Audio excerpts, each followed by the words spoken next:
The opposition coalition court has accused the Independent Electoral and Boundaries Commission of being swayed by the ruling Jubilee coalition to frustrate the Okoa Kenya referendum push. The opposition coalition claims the rejection of the signatures is part of the IEBC's rehearsal to rig the 2017 polls. As KTN's Murimi Mwangi now reports, court has promised a major grassroots drive to push for the total disbandment of the IEBC. As they had hinted after hearing the Electoral Commission's verdict, they declared they had missed the 1 million verified signatures limit. The court brigade came out fuming. We cannot, now it is clear to all and sundry, that we cannot go to the next year's election with this IEBC.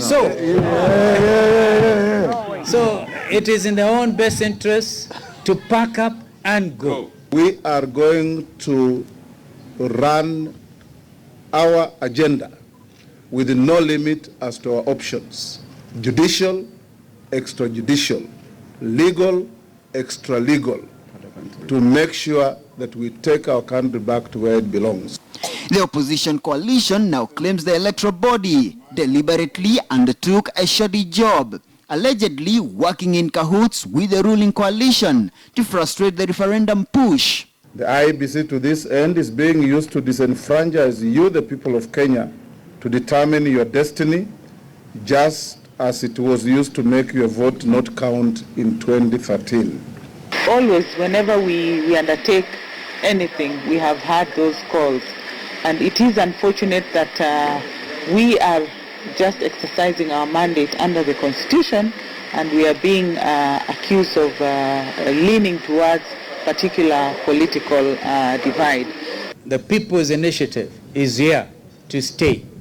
The Popular Initiative is here to stay. And nobody can stop it. But for a start, IEBC have now proved, as you have said, beyond reasonable doubt, that they are part and parcel of Jubilee.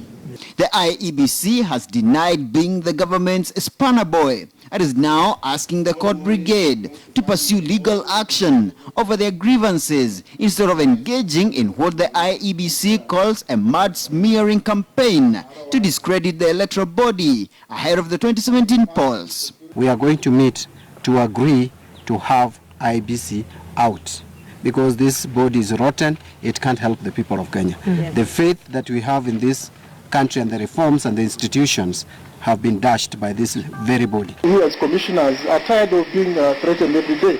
We can go home and other commissioners can come in, other Kenyans can come in. So tuko tayari kwenda nyumbani kama ni kwenda nyumbani.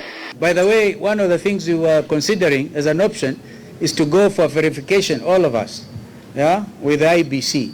But that's an option, to go and visit them, and they can flee again like they did, and communicate through email. But with barely 17 months to the August 2017 general election, the court team is now planning major grassroots protests to push for the total overhaul of the IEBC, which they now claim is rehearsing to rig next year's polls. Hakuna kubembelezana na IEBC kutoka leo. Ni kwamba tutapambana na hao IEBC kuona kwamba sisi kama ODM tumesikizwa, sauti yetu imesikizwa, na mwenyekiti wa IEBC ajua kwamba hata cheza na ODM, sisi ndo tutacheza na yeye. There are a lot of people who have called for us to be disbanded. All I can assure you, as far as I am concerned, the Waswahili wanasema riziki iko na Mungu.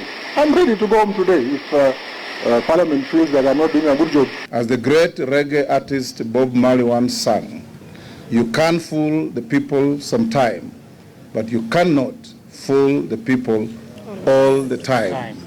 And so it's back to square one for the opposition coalition, only that this time the court brigade is not taking the rejection of the signatures lying down and have now vowed to go to the Kenyans at the grassroots, whom they say are the losers in this latest roadblock to the Okoa Kenya referendum push. Murimi Mwangi, KTN News in Nairobi.